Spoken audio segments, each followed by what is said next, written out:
You ever did fucking the party line? Yeah. Yeah, we'd fucking do girl voices. No, now I know you did. And then yeah, fucking guys would be trying to get at me, and then I'd fucking just get out of the fucking chat. Do it again. Do the girl voice again. Entering room 1. Hey, daddy. What's up, guys? Welcome to Slayradio 84.0. It's a nice fucking Wednesday. Chilling here with Scumbag. We got I think it's Wednesday. Wednesday, today. my dude. Yeah, cue in the Wednesday Addams song. Yeah. We have with us today. We have Big Perro Henry. Hey, yo, what's up? El Henry 777, and he is here to share with us a little bit about himself and what got him into the music, what got him into playing the instruments he plays. It varies from bass, drums, skin flute, violin. Skin flute. What got me started into music? It's a long ass story though. Yeah, we got time. We can cut it. I don't even know if I want to go there. Well, not necessarily what got you into like the music per se. How about like what is something that you remember first from your first memory? Like, what's the first instrument you picked up that you said, this is what I'm gonna learn? Yeah, I wanted to pick up guitar, but I don't have internet during the time I was trying to pick up guitar. I mean, I was like in 5th grade. I was like in 5th grade when I was trying to pick up guitar. That was dial-up, fool. It probably was dial-up back then. It was dial-up. Colby. Was it dial-up? Yeah. You can hear that shit. Nah, yeah, I was like in 5th grade when I was trying to pick up guitar. I had got some magazines from Guitar Center, I think, or Sam Ash. I think it was Sam Ash because there was no Guitar Center near us. So I went to the Sam Ash right there at City of Industry, and I picked up a magazine, and I tried to learn the guitar chords. But the way I was tuning my guitar was the way the fucking people in the magazines had their guitar tuned, so it wasn't even tuned. You know what I mean? Oh, I was just turning the tuning pegs the way they had it and shit. So like whatever way they had it, I'm like, damn, that's how you're supposed to have your guitar tuned. So that shit didn't work out. I ended up popping like a shitload of strings. I was only left with like 2 strings, which was the E and the D. And I remember just writing music. I'm like, if I could write a song, fuck yeah, I'd write it with 2 chords and shit. I didn't even know how to restring a guitar. Nonetheless, those classical guitars, because they're like tied down in the bottom. Yeah. So that was like my first introduction in like guitar. But yeah, originally I wanted to pick up the guitar though. I did do a flute though, which was funny. You know how like in I don't know if they did this for you, but in elementary school they made you either choose like a music thing. Oh yeah. And the recorder. Yeah, the recorder. Yeah. So like to stay in the class and shit, we all did the recorder. Yeah. You didn't have to stay with the teacher extra time though, right? Nah. They let me go early. Nah, yeah, but yeah, they were like, so yeah, that was the first introduction with music was that recorder. The recorder, huh? That's cool. And then yeah, it was just acoustic guitar. Then I bought an acoustic guitar from a friend, and then from there I ended up buying an acoustic guitar from the Valley Mall. Fucking yeah, the fucking name was like B Natural and shit. Fucking whack ass name. And it then says guitar. It was, you know, but that shit was whack. Oh, like man. I got carpal tunnel from that shit. Fuck, high action. Yeah, high action, and I don't know, that shit just fucking hurt my hand. Like I didn't even know what it felt like to have a good guitar until like way later. But yeah, it was I guess my first introduction with music and trying to like teach myself with the shit I had, just listening to songs on the radio. We didn't have a computer at home. It was just basically off my ear, you know, whatever I listened to, trying to match that sound, getting equipment from the thrift stores until I got my own job. Then I bought my Line 6 from fucking Sam Ash, the same store. And I just been with Line 6 using their gear still. Hey, yo, Line 6 sponsor me. I've been using Line 6 to this day, though. Fucking backyard shows, high school, and until now and shit. Even just doing like straight up Line 6. Even doing those big ass shows is still Line 6. I mean, I got in interactions with people kind of still cap on me, I guess, for using Line 6. But I mean, if it works, it works, you know. What do they use? Orange? Nah, this was obviously use pedals and shit. My shit is all integrated in the amp. So I guess for a musician that's already professional, they kind of see that shit maybe as mediocre, but at the same time it's like, bro, like. But it's like this will give me my sound, right? Yeah, I mean that's the fucking. I feel like that's that ghetto budget sound, you know. Yeah. And So at you the end gotta of the work day, with what you have. that's what you ended up liking, though. Even though, how you said, even with the big shows that you get to play now, you still like using that type of amp, that sound you like. That's the sound you just like. Well, even then, like we got in chances to record at a professional studios, and fucking they have like, you could fucking mention whatever amp you want, they'll bring it to you. Whatever guitar you want, a fucking 1969 SG fucking Gibson, they'll bring it. But I still stuck with what I used because I wanted it to kind of be the same to like with the live performances. You know, I don't want to fucking use an expensive guitar and knowing that just sounds sick as fuck. But I'm gonna be end up with my shitty ass guitar. You know. True. Why I say shitty? Because it's not as expensive. The only good thing about it is like the time and effort that was put into it though, from my friend Josh, who always does my guitar before I go on tour. He fucking, yeah, that food was really good. Shout out Josh. Yeah, shout out Josh. Nah, not Josh.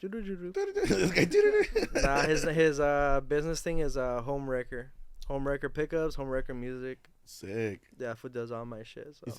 How did he get the name? Is he a home wrecker or? Nah, I'm pretty sure he did it because he does a pickups at his pad and shit. That's pretty sick. Hell yeah! Well, shout out. Hell yeah! That's a good way to face. But you see, it's the same thing as no one that I really like fuck with and like that does stuff is all like, basically they're all like small businesses or they're doing their own shit. You know what I mean? Mm-hmm. It's like I'm not going to a fucking guitar shop to get my shit fixed. I'm getting it from the homie who does it at his pad. I can have a conversation with him. And like just talk to him about like life while he's fixing my guitars. Like I believe you do like to stay very local, like to help out. I mean, like you prefer to be on my fucking podcast than go try to do Joe Rogan. Who's that? Who's that? Wait, me or Joe? That's dope though, bro. Hell yeah! I mean, like the music, music's fun. I mean, I've seen you, fuck, bro, since I met you. It's when I thought like during that time you had just probably picked up like the instrument. Damn, was that shitty? But no, because oh maybe no, but it was just like I think because when I met you, bro, you were doing that like metal style, no? You were, like, yeah, with the band I was with and with Luigi and them. Yeah, so like you were doing that style, but then when you like switched completely over to your style now, it was just like I just saw like more. Complex. It was just complex, bro. At least to me, like I'm not a fucking guitarist. Shit, I'm barely still teaching myself the basic. Like but it just like it looks more intricate. Is what I'm trying to say. Like you can tell like the difference of how you used to just rock out with these fools for fun, to see you like moving up in scales and all that other like fancy fucking wording and chords and all that shit that that you guys musicians know about. Yeah, the shit that was different with the band, I guess in high school was that. The music that we were writing with, it was not just one, like it was not just me writing it. It was like two people and shit in that band writing it. So it was like a lot of bumping heads, not being able to, I guess, get a sound down. So it was more like, oh, like we'll do your song today. We'll practice with your song. Tomorrow we'll do my song. But when it came down to it, it was like, oh, I don't want to practice your song no more. Oh. So it was kind of like it's like, all right, fuck it. It's like I like yours, you don't like mine type of deal. Yeah, it was not really like you're like practicing your own stuff.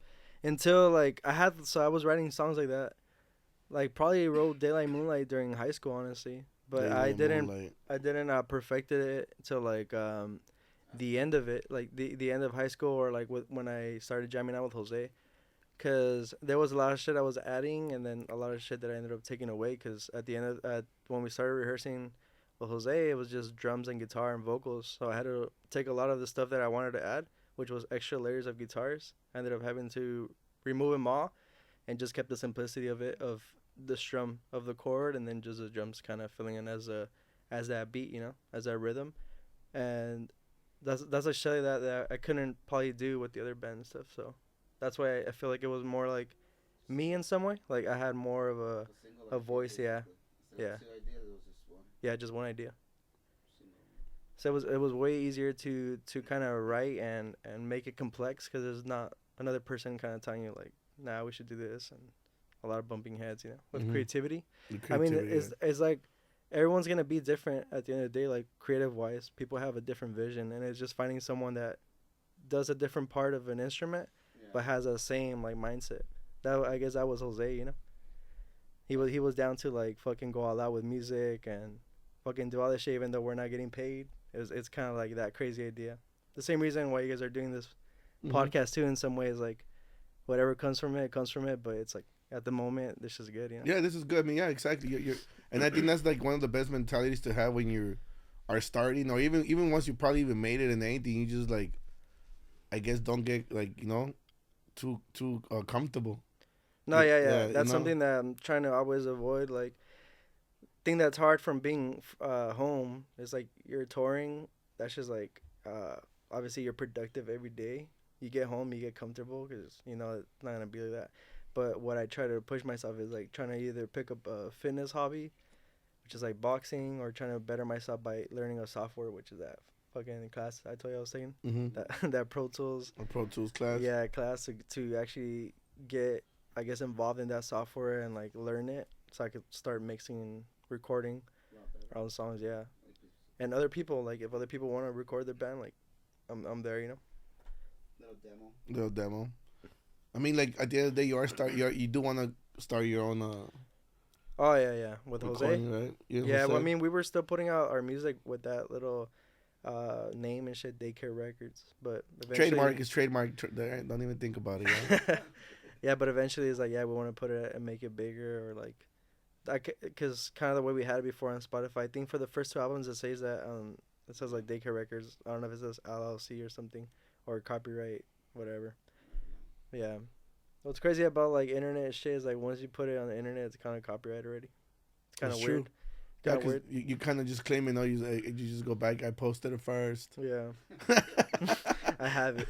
I came up with it first. That's true. That's like an original copyright. You save yourself a lot of money and time. Yeah, listen to that boy Adi's take. I think when we were first starting out with putting our music on Spotify, what is it? What is that other shit called? BMI. He was doing all these little podcasts and things where he's just explaining to local musicians or musicians how to do stuff and like not to worry about copyright and this and that, because once you post it, he kind of gives you other rundown between CD Baby, DistroKid, which are publishers, and he just goes deep into that conversation of how to get paid as a publisher and as a musician. So there's two different sides of getting money basically. Oh shit, it's interesting as fuck. Yeah. So it's like a whole little business within itself then. Yeah. Which obviously major labels do it in a different way, which makes it look more luxurious. But as a local, is like you could actually get your hands on those things. You know, you could be your own publisher. You could get paid as a songwriter and as a publisher. Oh shit. See, that's one thing I never knew. That's interesting. See, everyone paying attention. If you want to be musicians, man. Yeah, right. Start paying attention now. Start writing down, man. Because no, I mean it's true. Like nowadays, especially like during the COVID, everyone picked up something. Everyone picked up some type of hobby. And the main hobby I saw people picking up was like musical stuff. But that's a lot of stuff that also, so we did it early on in our career. It has helped us out a lot, like in the future and stuff. When it comes down to like publishing deals, it's like yeah, they have to kind of go through us because we're our own publishers. So it's like, you know what I mean? In between like other labels, they kind of just go with the publisher and then that publishing deal or whatever. They do it on the side, you know, they do a side publishing deal. But with us, it's like we're our own publisher, so we have to kind of give them the rights to it. That's interesting. That's a lot of trust between you guys then right there. No, but yeah, you're right, bro. That's true. That's very interesting because, I mean, at least you have that type of relationship with Jose that you guys can both agree and you guys both, you know, have fucking access to your own shit, because if not, no, yeah. it'll be how you said. I feel like that's how it has to be. Well, at least for like when it's a 2-piece band, I don't know, shit could get more complicated or more complex when it's like a 4-piece thing. But as songwriting goes, it's like we still just stuck to it with Jose and I, so it was always like that. With obviously people that help us out now as teams, obviously they're well compensated, but it's not the same when they touch like our craft, I guess. It's like during those times when we're writing or recording music, it's just Jose and I in a room, you know. It gets tense at times, but it's still at the end of the day. At the end of the day, it's like we know that we're like, it's good that it's tense because you know that you're fucking care about that shit, you know? You know you care about the art for it to be like that and shit. Like, it's like you know you fucking love what you do and shit, so it's all like fair game and stuff. It's not like no hard feelings in that process. True. Yeah. And that's good. See, you guys have that good relationship. Then you guys don't get buttered if one of you guys makes something that the other one doesn't agree with. You guys can work out it pretty good then. Yeah, and then even then, we're both open minded, so it's like we let's say like he wants to go a route, I want to go a different route. We record both stuff, like we record his route, then we do the take or whatever I want to do, and then we listen to him side by side, and then we're like, nah, like you're right, like that one does sound better, or you know what, it sounds a little bit better like this, or like what if we mix both of those ideas, you know, like a middle ground basically. But apart from that, it's like yeah, we kind of just choose one or the other. We kind of put them side by side. I don't think there's like anyone that's like closed minded in that. Yeah, yeah, especially if you're trying to grow, trying to grow together. Yeah. And do you think so? You think like at a certain point during your career, as a musician, like when did you think or is it or did it even happen that it went from something that was just like how you started in backyards for fun? Have you ever had a dream when you thought you? For real, bro. It be like that, bro. It truly be like no, it's fine, it's all bro. Freestyle here. It's all freestyle here. I was trying to. Yeah, honestly, this one doesn't have no paper. It's just whatever is on his mind. So. Yeah, it's straight from the fucking dome, raw. But I saw Shorty's face. but it's like, but is it true though? Like when did it become like from a fucking or did it become more like a business type of thing or is it still like the same feeling of just for the fuck of it, for the fun of it? You didn't expect nothing from it. You didn't think it was like, did that difference happen or no? It does happen, but it's like we know when and where, Mm-hmm. I think before we went on tour, they wanted to talk business, but we're like, yo, we're getting ready to go on tour. It's like we're not ready to talk business right now. Like, talk to us after we come back, Because tour is like we want to be just clear-minded. As stressful as it is already. I mean, you're going to a different city, different state, like every day. You're going to different places, and you're driving, and you're sleep deprived, and you're fucking use adrenaline to get through the day. You know what I mean? Oh, it's like you're going now you have to push yourself to get through the shows. Though it's like not every show's gonna be as energetic. You know what I mean? You're doing sometimes 6 shows in a day and stuff. Shit. And you're gonna be there at the venue from like 3 p.m., 4 p.m. up until you play, which is like 10. That's 6 hours of doing like nothing other than once you're done sound checking. So it's like yeah, there's times when you do like that right there is not business. That right there is like fun, you know what I mean? Even though it's stressful, it's like good fun because it's like I'd rather be doing that than doing what I was working as before, like a CNA and stuff. You love the new job now. CNA cleaning nasty ass, yeah, dude, like I told you. So I'd rather be doing this was straight trademark that shit right now too. Like I told you. Like I said, bro. Don't take it away from me. Take it away from me. He's like, I'm all trying to get people to think that I made it up. Oh, Slay's cool. No, I made it up. I made this shit like when I was 18. That's when I started that job. But anyways, going back to the music stuff, right? So it's like, yeah. So it's like when I do tour stuff, it's like, no, that's still fun for me. But it's like when I get back home, it's like, you have all these people reaching out, which is like different type of people. It's not like friends. It's more like, it is friends, but it's more like business stuff. You know what I mean? So it's like that's when it becomes like that's a different mindset for me. It's like, okay, I gotta lock in. I gotta start working now. It's like finish this task and then do what I want later. But right now it's like business mentality until we do the recording process, which is that's like fun for me. But right now it's like I'm not focused on music aspect. I'm focused on learning the software. Interesting. Fucking music, huh? It's its own little art in itself. It's a business within itself for that. And then there's a damn passion that makes you want to do it all. Yeah. That's fun. What about... That's just good. A lot of people, the ones that don't know, that don't know how you started. Mm-hmm. How fun was it for you to do backyard gigs? You used to go to different states with just backyard gigs. Well... I mean, the energy is completely different, the only one we ever did that was a different state was Vegas, I guess. Vegas. Still counts. Yeah, it does. It still counts. But in that, I think that shit was fun though. Obviously, getting paid $20 for the night was not fun. Everything comes out of pocket. The way it started too, or the way we got more backyard shows, was that we invested in a PA system. It's a fucking well, I don't know if people know what a PA system is, but you guys could look it up, right? Yeah, they can look it up. Anyways, we invested in a PA system, which was speakers and a fucking mixer. And we started taking those to the shows, and we were like, "Hey, let us play the show. We'll let you borrow our PA system," and that's how we kind of got more gigs in the backyard scene. It's like we ended up being the only ones with a PA system. People wanted to throw shows, and they were looking for a PA system. So You're like, we have it. Just let us yeah, play. we have it. Just let us be in the. No wonder you guys would play a bunch of punk rock shows in East LA. Imagine. I think only the 2 Boyle Heights or East LA shows, if I can remember. Would they make 2, you guys 3. open up, or would they? Give No, you that's already we're already kind of known then. Oh, We're already starting to get known. Yeah. The only time we ever did a show, well, we did Shorty's Pad. We did here. And then we did Rosa's Pad too. Those are the only times we ever did Monte. Damn, only 2 times. So you. No. That's That's a what lie. That's a lie. That's what people thought we were from the IE though. You played right here in Mount View High School. Nah.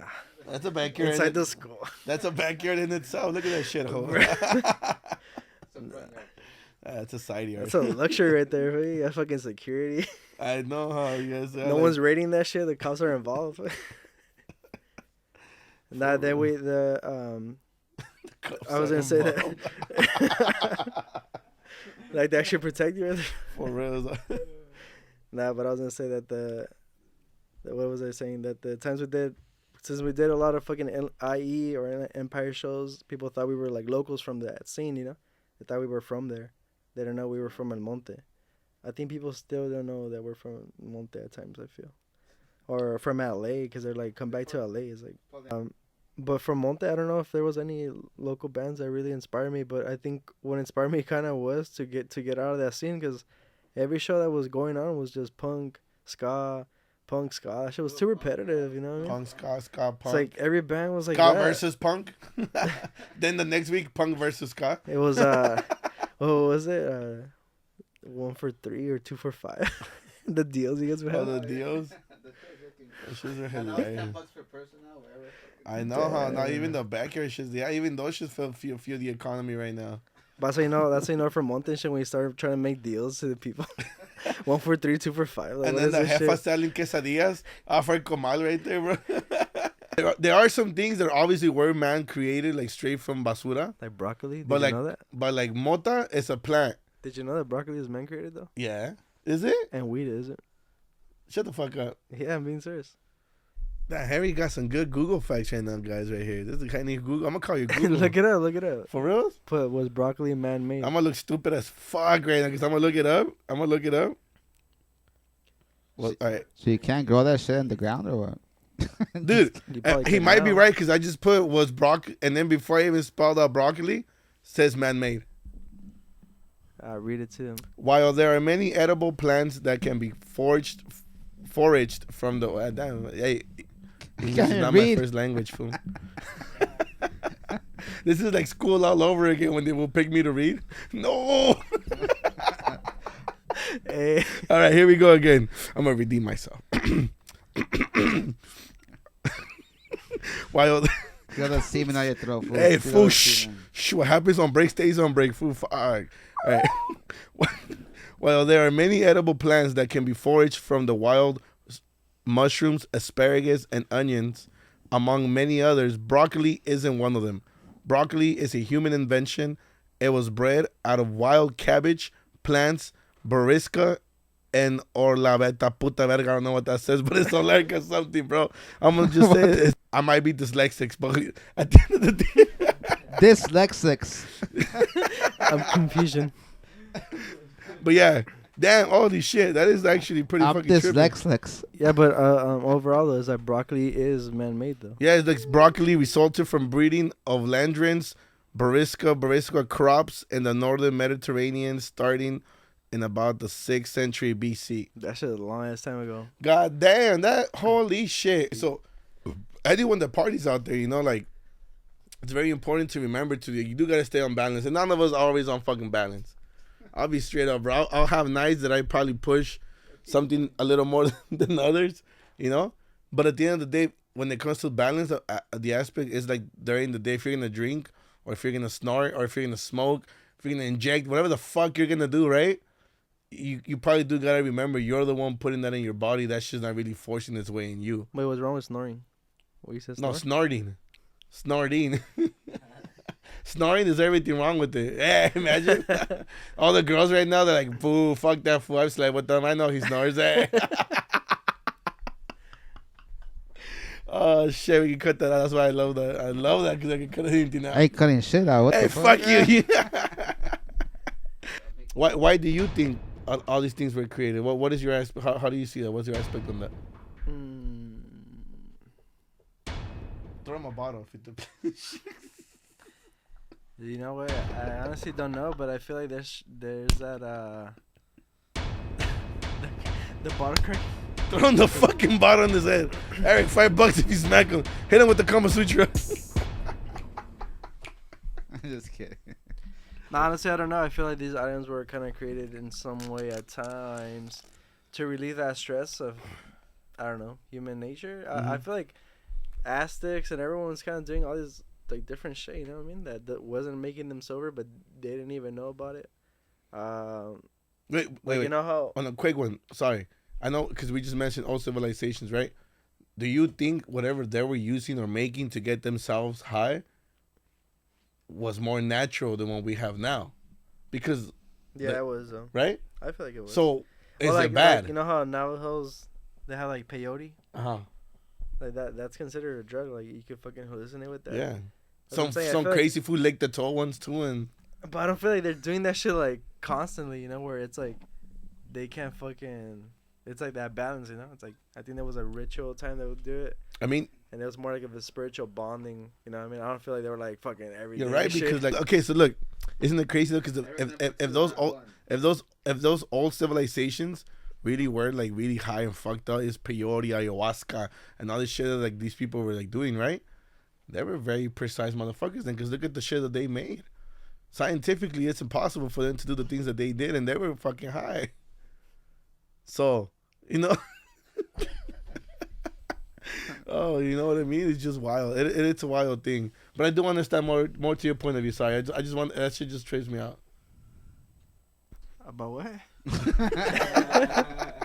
About your point, what you were saying, like about the drug and I was just saying that dependability and fucking balance. No, I was just saying a lot of shit has been man-made though, but I feel like that shit has always been like more natural in some way. Like you heard about these plants and it's just, I don't know, no one's really fucking it's not man-made, you know what I mean? It's been there for years. For years, ages, yeah. So it's like, I feel like, I don't know, maybe that's the reason why it kind of works out. I don't know, life and shit. It's interesting. It's crazy because all this conversation started from broccoli. Yeah, because broccoli is not man-made. Is man-made.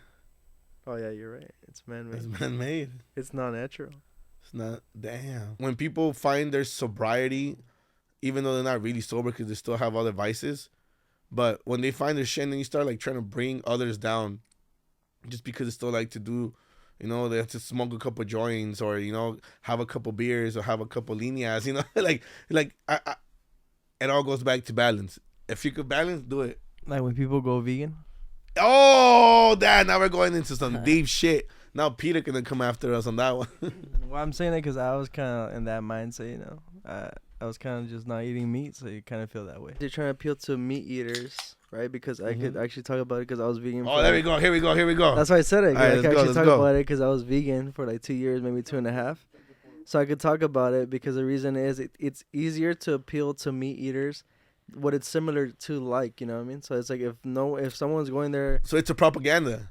No, I wouldn't say it's a propaganda. But It's I'm a just pyramid scheme. Hey, imagine. I'm just saying those restaurants are trying to make it easier for people to order like this, you know, to it's give them that similar to option. So it's like to make that a healthy option. Then. Yeah, because it's like when so it is propaganda. Because when you go vegan, I mean, it's hard. It's like you have to find substitutes or replacements to shit that you've been into for like since your childhood. Because I'm pretty sure if you had an option or if you were taught about the things that you're eating in school, wait. Many of us, I feel like, wouldn't eat those things. But see, but that's veganism and the whole healthy form of way of life. life. But if you think about it, hold on, milk. A lot of milk was also in some way propaganda. Because did you know how milk was created into our daily supplements? Oh, I don't like drink food? milk.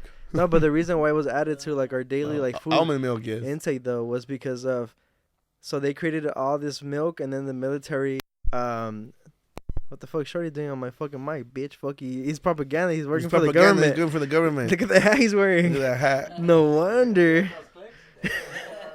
That's what's sending out a transmission now, bro. Now, did you know how milk or that got milk thing became like a big thing was because they were giving all this milk to the military, and once the war ended, they were left with like a shitload of milk left over because they thought that was the best way to get muscle or calcium or whatever. And then they started implementing those shits to schools so that you could fucking drink it daily, and then that shit just became that what it is now, you know, like got milk. Shit, that must have been now American. that's propaganda, you know what I mean? That's But yeah. America. In Peru, our milk was fucking out of a powder. You put that shit in agua. Ahí está tu pinche leche, come, you know? That's how that was our milk, bro. Unless you grew up in a ranch and you had direct milk from the fucking cow, then that was real milk, and that's what we grew up with too. But that's some of us. That's not everyone out there, but it is a fucking trip, and it is fucking weird. But the thing about veganism, that's what I said. The thing about veganism and vegans is some are about the house, some are about, you know, like how he said, find your replacements. But a lot of them, especially the ones that I've met at least, are all about animal rights. Oh, yeah, that's the main thing. So that's exactly right. That's the main thing between veganism, right? So Remember, I had this friend who said like, "Do you care about the animals?" And I was like, He's like, I'm kinda- vegan is murder. I was kind of like, I'm doing it more for Oh, wait, personal reasons and health, and then like, then you're not really vegan. It's like, all right. so okay, there you go. That was my my main thing about it. It's like there's division between themselves. So like, you know, it's like either you're about saving the animals or you're about saving yourself. And in reality, you should just be about saving yourself. That's why I eat meat. Amen, bro. And I eat it medium rare because it's better. Cause that's gonna save me. That's gonna. Hey, did you guys know Jesus was an alcoholic? That's a lot. Oh, cause you created water into wine. Yeah, bro. They gave that fool water, and he said, "Nah, I want wine." They fool made a wine. Then he got everyone fucked up because no one had wine before, and he's like, "These fools are burns. Let me give them bread. There's some bread." And then he fucking. That was the famous photo right there. Like, I wanted to ask Henry. You know, aside from the music, what are some other things that you like to do in your free time when you're not touring, when you're back home? Like, what's the shit that fucking gets you to just like decompress and just fucking not worry about all the stress that you just fucking got from all these times of being on the road and shit? Nah, mine will be playing video games, working out, and then just spending time with the family. It's probably like the three things I do when I'm back home. Just trying to like create a routine. And I mean, you kind of know, like there was a time when I was just into fitness. I wouldn't even be here that long, just like 30 minutes, 40 minutes. And then at 10 o'clock, it's like, hey, I got to dip. Yeah, you were in a very tight schedule. And then I was like at 10 to 12 or 10 to 1, I'll be working out at Planet Working out, Fitness. like 2 times, 3 times. a Yeah, day? because I'll be doing boxing, then I'll go to the gym. I'll get out, and then I'll just be here until 10. So I'll get out of boxing like at 9, be over here for like an hour, go to boxing at 10. I mean, come get high and I imagine. go to the Planet Fitness from 10 to 12, Uh-huh. and then go back home and repeat. But right now, since I'm doing that software thing, my priority is not boxing right now. It's unfortunately that software. I'm trying to get it down. That's just getting technical. So I guess that's kind of been taking over my thought or Most like, of the time, most of yeah, everything. like, interesting. That's it's very. just hard. I bet. I mean, that's what you Props to the explain it people to. that know how to do that shit though, cause But at the end of the day, it'll pay itself off, you know. Like once you do what you want to do. yeah, I'm trying to see like maybe a year, 2 years, just Nice. practicing that shit. Hell yeah. So, where are you gonna go now? Like what's what it is. what are you gonna be up to now? Like when is your next tour? What's coming up with you? Well, at the moment, it's like we don't really have any word for the upcoming tour or nothing with that. But the plan is to like hopefully build a studio, maybe just work on the software, and then like maybe February, March start recording new music, and hopefully do a headlining show either by the end of the year, or something. Because right now at the moment I'm not really focused on touring. I'm more focused on kind of like bettering myself for the music recording process, which obviously it's like very time consuming. All right, I Yeah. got a question. So You what- could ask me, bro. So what's your favorite concert you went to? Oh, that's interesting. Your favorite concert? What's your favorite show, concert, anything that you've ever been to? That's a hard one. My favorite show, like once I started favorite show as a teenager, favorite show that like influenced me to want to start a band, favorite show like what? Because I have a lot of like peak moments. I'm saying that, like just like your best show that like, it doesn't matter if it's your favorite artist or whatever. Like what's the best show like you've been to? Like the one that you actually enjoyed a lot. Damn. Doesn't matter if it's backyard. Doesn't matter if it's professional or it's fucking Palladium, Stadium. It don't fucking matter. Yeah, I'm gonna name 3 then, cause I'm just gonna fucking do that shit like that. Okay, so the show that I feel like kind of inspired me to want to do that shit probably has to be like a Together Pangea show. I don't know which one, but they were all pretty fucking cool. I would see them a lot. And then I guess I would say a show that my favorite show would probably be the Wiltern one right now that we did. That shit was sick as fuck. The Wiltern. The one that you went to? Yeah, the one that Yeah? fence as fuck. Yeah, that one was sick. And then a show that I would say that like motivated me was probably like an Arctic Monkey show at the Wiltern. At the Wiltern too. So Goddamn. I saw them in That's a good 2013. band. The Arctic Monkeys is a nice, good band. Well, I kind of just like I was just like in my thought process, like if I were to make it that big, I would make it Repetitive? Nah, hold on, I'll tell you right now. Oh, we're gonna talk shit about the Arctic Monkeys. All I right, might. all right, do it. That theatrical, I guess. Like I saw. Oh, they made it theatrical. I never seen them Well, live. I saw them at the Wiltern, Oh. and then I saw them like 2-3 months later at the Staples Center, and it felt like the same thing, like the way they did the music that came out, the way they announced the crowd. Like every single The time. first song, like I already knew what was coming up next. It didn't feel special, you know. It just felt like, damn, I already saw this shit. Oh, and I make sure to when we do our shows, there's like something different about it. Either different songs. Different costumes. Oh yeah, or just Yeah, different different in general. costumes, too. So that's what the people were kind of like. I thought you were gonna play this song because you played it at the last show or whatever. And I was like, nah. Something about me is like I never want to keep the same set list. Ever since I kind of saw them, so in some way that kind of motivated me. So it was a good thing to see them because I was like, damn, there's a band I really look up to. But once I saw them twice, it's like I felt like I saw them like I could see them at any other show and it'll be the same. So that's why I would switch it up. But yeah, those are my, I guess, 3 different category shows: motivated, personal, and then I was kind of started my thing like that. It's just like, Do you think it's a mistake that people only focus on one genre of music forever? Like, don't you think, at least for me, like I like me knowing you, how we met, you know, like, and then seeing what you play now and the music that you make now, even though you could make different genre style of music, but do you think really people should limit themselves to just one goddamn genre? nah, I don't think so. But Right? what does suck is giving away your motivations or stuff like that. Like what influences you? Because then after you give your influences, people are gonna be like, oh, I could see that.